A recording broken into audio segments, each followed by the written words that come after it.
Hello，大家好，我係 Miss Cardoso 聖若瑟國際托兒所嘅所長。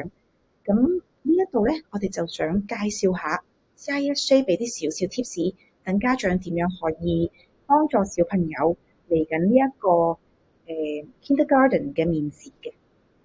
So, hello, I'm Miss Cardoso, the director of Creche Internacional São José, CISJ St. Joseph International Nursery. This is a small presentation on how can you support your child for the coming up interviews for kindergarten.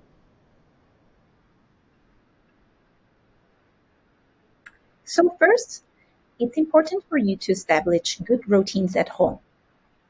On the morning and bedtime routines is important. Arrive and pick up in the nursery at the same time every day and establish a consistent routine. 咁我哋咧就可以幫小朋友咧，朝早同埋夜晚瞓覺嘅時間咧，就盡量都喺同一個時間，每日都係大約同一個時間起身啦，大約同一個時間去瞓覺嘅。咁同埋咧接送小朋友喺托兒所咧，都盡量係返同一個時間。點解咧？因為佢哋係有一個自己嗰個慣性嘅，嗰個係一個 routine， 你哋就要盡量咧去習慣小朋友返學同埋放學都係差唔多同一個時段嘅。咁如果有一日你哋遲到啊，或者會遲啲嚟接小朋友，都預早同佢哋講，等佢可以有心理準備啦，唔好驚啦。咁因為嚟緊嘅面試咧，亦都會見到好多唔同嘅人啦，或者一啲陌生人啦，或者有啲 interviews 會係朝早啦，甚至乎有啲係晏晝，可能佢 skip 咗佢個 nap time， 甚至乎可能晏晝佢會比較攰。咁我哋就要習慣小朋友有一個規律，有一個常規嘅規律。咁呢一 part 咧，咁相信家長都可以幫到我哋嘅老師啦，令到小朋友嗰個時間啦嘅觀念啦就會好啲嘅。So it's important for children to wake up and sleep more or less almost at the same time every day because they have a biological rhythm to promote a sleep and a better sleep for nighttime so that in the morning they have more energy and keeping their system stronger and energized.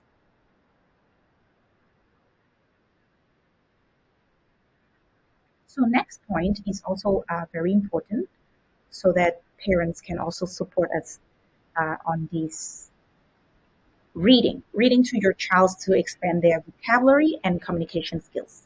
咁閱讀咧都係一個好重要嘅關鍵嘅。咁點解我哋老師啦都會每日有20至30分鐘嘅閱讀係俾小朋友啦，甚至乎我哋嘅英文老師啦，你哋個班主任啦，另外都係一個葡文老師。咁小朋友閱讀個期間咧就可以學到一啲新嘅生字啦，同埋日常生活點樣去表達自己，令到佢有多啲説話去表達到自己嘅情感嘅。So CISJ teachers will read for children every day.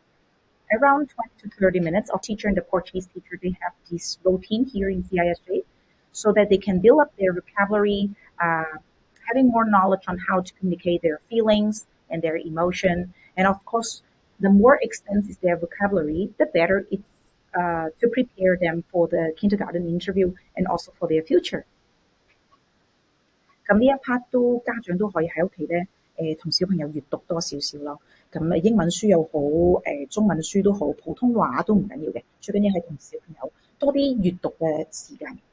咁另外咧都可以帶佢哋去多啲地方，唔同嘅地方啦，見多啲陌生嘅人啊，或者一啲陌生嘅地方，令到佢哋可以有呢一個習慣啦。咁喺 CISJ 裏邊咧，你都見到我哋個教學模式咧係好play base 嘅。係以個遊戲啦、玩嘅形式去教學。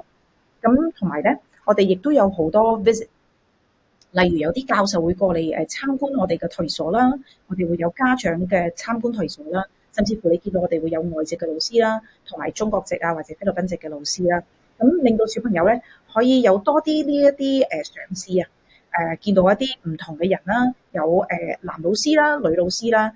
甚至乎一啲其他嘅小朋友啦，我哋有時會 join 班啦。每日嘅 routine 裏邊咧，佢哋都會去多功能室啦，會去畫廊啦，出去出邊啦，俾佢哋多啲空間去玩啦。咁呢一啲都係一啲好好嘅嘗試啦，等佢唔好驚陌生人啦，或者一啲陌生嘅地方，咁令到佢去到 interview 咧，都已經係好習慣，見到陌生人就會即刻會打招呼，同埋會同佢哋 say hi 咯。So children are likely to feel shy when they are not secure or the attention is all on them. So during the interview days, even they are very well prepared, they might forget even to say their names. So that is not surprising. They might turn nonverbal, very shy and anxious. So CISJ will use our play-based and our Reggio Emilia-inspired approach to expose children to different experience, like for example, messy play, different languages. They have Portuguese, Chinese, and English. Different people, different teachers, male teachers and female teachers, Filipina staff, English, native English speaking staff, Portuguese staff, Chinese staff. They're very exposed to multicultural here, and they're very exposed to different language. And also we have visitors sometimes from university and from other places that they will come to visit. So our children in CISJ, they are very used to being welcoming to different people and different experiences. And also our daily routine, they will go to multifunction room, they will go to the atelier, our art corner. So the more likely they are having these habits in their life, they can control better and have more knowledge to control their emotion better on stressful days, like for example the interview days. 咁我哋CISJ 咧都係一個歐美嘅教學形式啦，你哋都知道係 Reggio Emilia 嘅教學啦。咁小朋友會玩一啲 messy play 啦、sensory 啦，佢哋個五官咧已經係好 develop 咯。咁另外老師都會喺呢一啲唔同嘅玩嘅形式教學咧，去 guide 佢哋自己嘅觀感。你係咪驚黐立立啊？你會唔會覺得黐立立你唔舒服啊？一陣間老師會同你洗手噶啦。我哋而家嘗試下玩下一啲呢啲唔同嘅質感啊，或者會教佢哋呢一個凍叮叮喎，呢一個咧呢一個係暖水喎。咁用呢一啲唔同嘅 feeling 咧，小朋友就會學到唔同嘅説話啦，唔同嘅 vocabulary，同埋佢哋想表達到自己嗰陣時咧，就會好易去表達到佢哋個感覺同埋佢哋嘅感受。咁呢一 part 家長都可以喺屋企同佢哋嘗試下玩多啲 messy play 啊、sensory play 嘅。咁你可以向我哋嘅 Facebook 睇一睇我哋嗰啲活動啦，都可以跟一跟我哋啲活動咁樣去 run。咁另外啦，到禮貌啦，咁其實 interview 嗰時咧，小朋友都要好乖咁樣跟住家長啦入去嗰個場地裏邊嘅。咁其實係一個新嘅場地啦，新嘅人啦，咁係好正常。小朋友有時忘記咗講 thank you 啊，或者唔該啊，咁呢一個家長就可以俾少少提示小朋友啦。同老師 say 佢 hi 啊，而唔好反而就去問見到人要講乜嘢啊，咁就會覺得你哋好 authority， 你哋係咁一個咩嘅家長咧？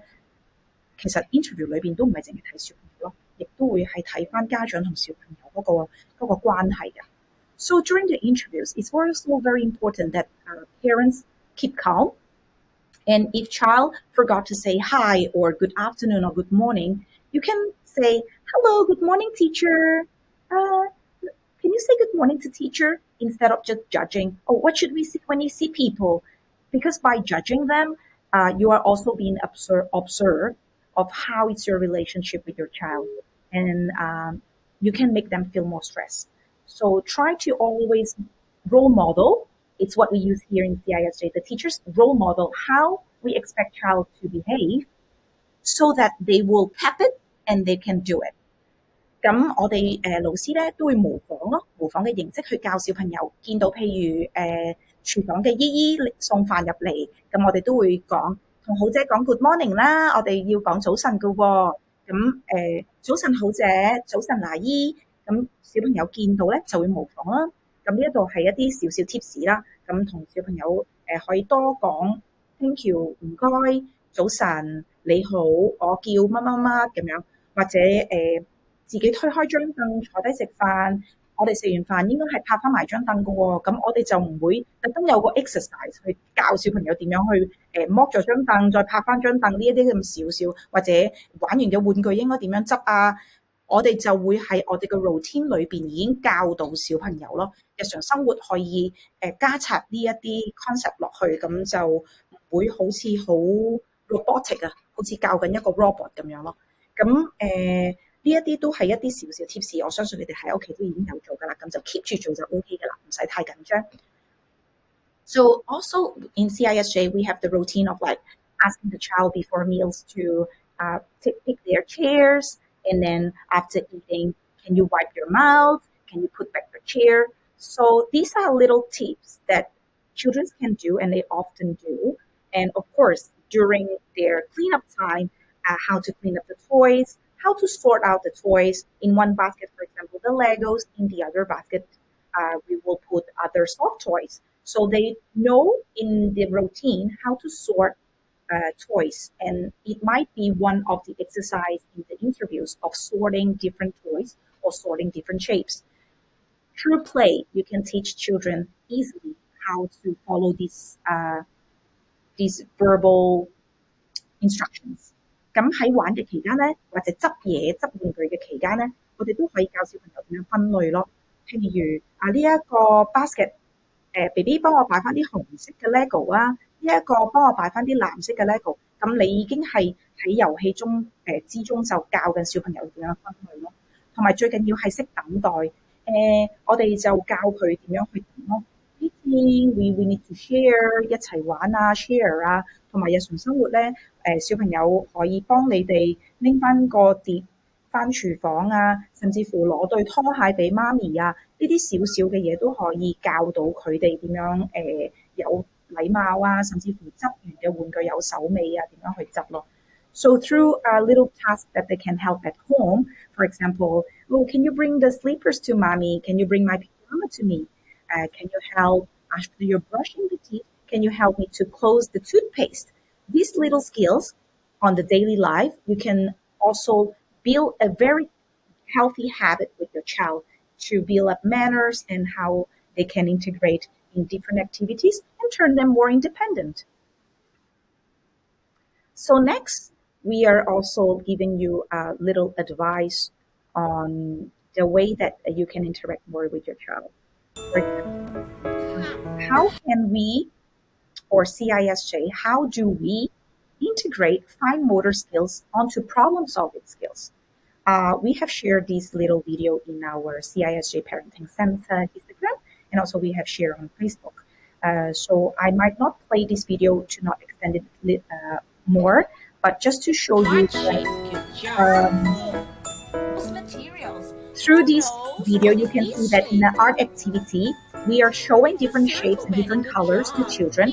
Integrating in an activity, we can teach them little knowledge, and also they are developing their fine motor.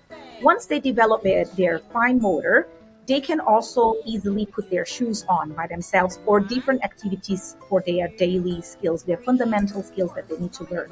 咁你哋見到咧，喺 CISJ 我哋都好注意咧，同小朋友每一日都係有messy play 啦、sensory play 啦，甚至乎一啲art 嘅 activity 嘅。咁喺 art 嘅 activity 之中咧，我哋就可以教到小朋友認知，例如形狀啦、顏色啦，點樣去配搭啊一啲新嘅 materials 俾佢哋玩啦。咁你見到佢 develop 到佢嘅小肌肉之後咧，就可以用到喺日常生活要用嘅嘢㗎啦，例如着鞋啊，甚至乎小朋友嗰個小肌肉都係好重要咯。因為第日寫字即係6歲、5歲、6歲之後，佢寫字都係靠呢啲小肌肉咯。所以越早幫小朋友訓練小肌肉係越好嘅。好啦，另外講翻我哋呢一個 social skills 啦。咁 social skills 咧係其實翻托兒所就已經可以同其他小朋友玩啦，令到佢哋有時會爭嘢嘅期間，佢哋點樣去學識同人哋相處。So during their nursery life, they also have learned social skills. That's why they come here so that they can socialize with others. They can know how to share. Sometimes they fight, but it's normal that they fight so that they can all know how to self-regulate themselves, and they will find ways to resolve their problems. And teachers are here to support them on that transition. So some parents have asked us what type of questions is in the interview, but it's very wide. It depends if it's in a Chinese school or a very traditional school, or are you going, or your choice are some local schools or international schools? There are different expectations over there, and we might talk in different videos. But for now, very common questions like what's your name? How old are you? Do you have siblings? What do you have? Who do you live with? Don't make it very mechanic, like robotic, asking your child 10 times a day, what's your name? What's your name? What's your name? Because once you change the order of the question, they might not, maybe you will ask them, what's your name? And they will say 4 years old. So don't force it, do it on a daily basis. It's like what we do here in CISJ。咁有啲家長就問 interview 期間會問啲咩問題，或者會小朋友要識啲乜嘢啦。咁其實咧都係睇你揀邊間學校嘅。咁如果一啲傳統啲嘅學校，可能就會好有規律咁問小朋友你叫咩名啦，你幾多歲啊，你有冇兄弟姊妹啊，你喺邊度住啊，你同邊個住啊。咁如果係一啲 play base 嘅一啲國際啲嘅學校咧，可能就會小朋友玩緊嘅期間揀咗一個 station，玩緊嘅期間中途老師會走埋去，唔會好刻意咁樣問佢，哇你好叻喎，你砌咗啲乜嘢啊？呢個係咩顏色嘅配搭啊？係喎，你好中意呢個形狀啊？可唔可以同老師講下呢個係咩形狀啊？咁佢哋就會係玩嘅期間去問呢一啲嘢，俾小朋友睇下佢哋識唔識講嘢啦，甚至乎佢哋知唔知或者識唔識呢一啲少少嘅 knowledge。咁你哋就唔使刻意去好似洗腦形式咁樣教小朋友咯，就喺日常生活裏邊或者玩緊嘅期間可以問佢哋呢啲問題咯。咁 interviews 咧都唔係淨係睇小朋友，佢會係 observe 緊小朋友會唔會自己識玩啦，玩完會唔會識執翻啦，會唔會同第二啲小朋友 share 啦，同埋佢哋點樣去玩咯。咁呢一啲都可以喺屋企俾佢哋玩多啲，帶佢哋去多啲公園，等佢哋可以develop 到去玩。所以其實我哋 CISA 嘅 play base 嘅教學咧，都可以 through play 教到小朋友好多嘢，個 outcome 都係好嘅。你哋可以 research 下 play base 嘅 benefits 同 outcome，咁你哋都可以認識多少少我哋 CISA 嗰個教學個理念同埋模式咯。So through play, children can learn a lot. So you can also research in the internet about play-based and graduate media approach because there's a lot of benefits on it. Interviews are to observe children's interaction. Are they independent enough? Do they know how to share? Are they engaged in the role play and imaginative play by themselves and with others? So listen more to your interest of your children and help them to build those skills to know how to play. Bring them more to the park, expose them to beach, to other areas, to the grass. They can be bare shoes and walk on the grass so that they have more experience and they can be happy. Make these interviews preparation fun and happy. 咁喺呢一段期間都可以用一啲開心嘅形式啊，甚至乎令到小朋友可以真係好輕鬆咁樣去做呢一個 interview。咁家長都唔使特別太緊張嘅。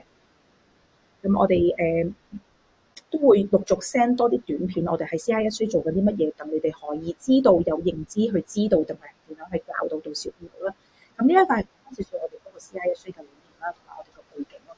咁 CISA 咧都係一個教會嘅學校嚟嘅，咁我哋都會係 promote 玩嘅activity 啦。我哋每一個月都會教小朋友9個活動啦，都係社工局裏邊嗰個資源套裏邊嘅活動啦。咁會加插一啲歐美嘅教學嘅形式，因為我哋都相信咧喺藝術嘅期間，小朋友可以學到認知啦、玩啦、説話啦、communication development 啦各樣嘢咯。咁點樣去教小朋友去 self-regulate 自己？唔開心應該去點樣處理啊？可唔可以掟晒啲玩具落地下啊？其實掟玩具係佢哋因為佢哋唔開心而去做呢一個動作，等佢哋大人知道佢哋唔開心。或者我哋可以 offer 一個 hug 俾佢哋啦，咁等佢哋可以喺一個好開心嘅環境去學習呢一啲佢哋將會去面對係 kindergarten 要面對嘅嘢咯。咁另外咧，我哋你都見到我哋係用好多環保嘅 materials。點解我哋咁注重環保咧？係因為我哋個 world 已經 global climate 啊，好多人都係有講。咁由細教小朋友去環保咧，呢一個係我哋CISA 嘅一個理念。咁最緊要係 CISA 係一個 Catholic school，我哋真係想教到小朋友去點樣去關心大家啦，去點樣去愛護大家啦，去點樣去分享啦，同埋最緊要係呢一個學習嘅過程。唔緊要嘅失敗，我哋唔會教小朋友咩係啱與錯，我哋只係會覺得話俾佢聽，失敗咗我哋會再嘗試，再嘗試。而我哋嘅老師咧，都係全部都係知道呢一個歐美嘅教學，有上過我哋嘅 training 同埋 professional development，去點樣去教導小朋友呢一個，所以你可以放心咁去睇多啲，或者如果唔需要都可以揾我啦 ，Miss Cardoso 啦，甚至乎 Miss Gail 啦 ，Miss Sandra 或者我哋嗰啲老師都可以去嘗試多啲我哋 CISJ 個教學嘅理念。So CISJ is a Catholic school, a Catholic nursery. We have our framework where we teach children about love, kindness, and sharing. The most important is to have humble children and kind children to build strong and good adults in the future. So empathy is also what we teach in this age, so that they can have empathy to each another, and hopefully through play, children can learn how to cooperate and display socially appropriate behavior, so that they can get ready to interviews. If they feel frustrated, how can you regulate yourself? How do you regulate yourself? These skills is through play that we teach the children.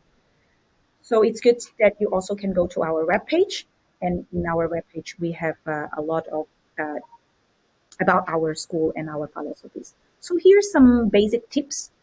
Try not to inform your children in advance when is the interviews, because that can create some anxiety on them. Try to do it 1 or 2 days before.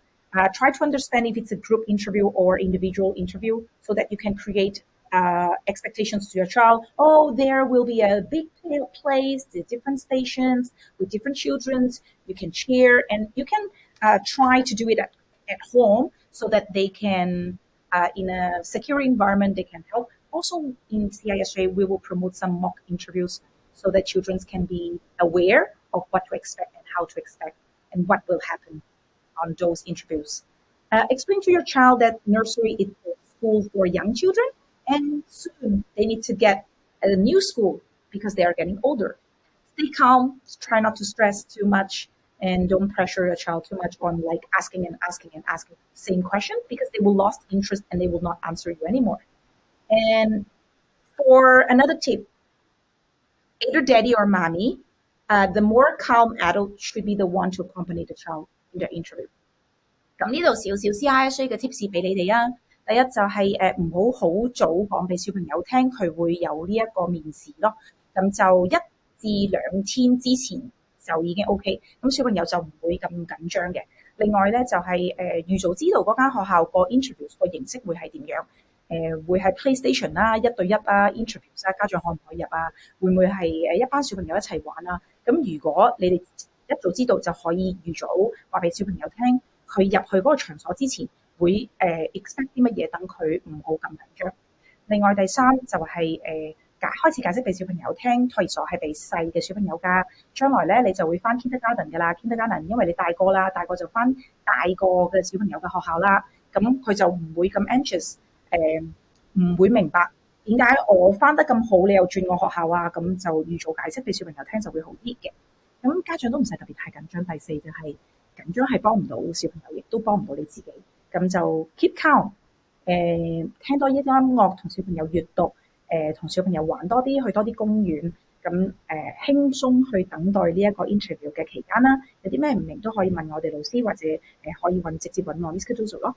咁我哋都建議爸爸媽媽都可以帶小朋友一齊去 interview 嘅。但係如果爸爸媽媽一方面有一個係好緊張嘅，咁我哋都建議你冇咁緊張嗰個去帶小朋友去面試啦。咁呢一個 PPT 咧，我哋都會 send 翻俾你嘅，你都可以慢慢喺屋企睇咗啲 tips 啊，或者再 revise， 需要翻譯啊，或者需要一啲咩 support， 我哋都係可以俾到你嘅。咁 Q&A 我都喺呢度有我哋個 email 啦，咁有啲咩可以直接揾我咯。我都講咗25分鐘啦，多謝你哋收睇，拜拜 ，See you，Thank you for listening for 25 minutes，Thank you。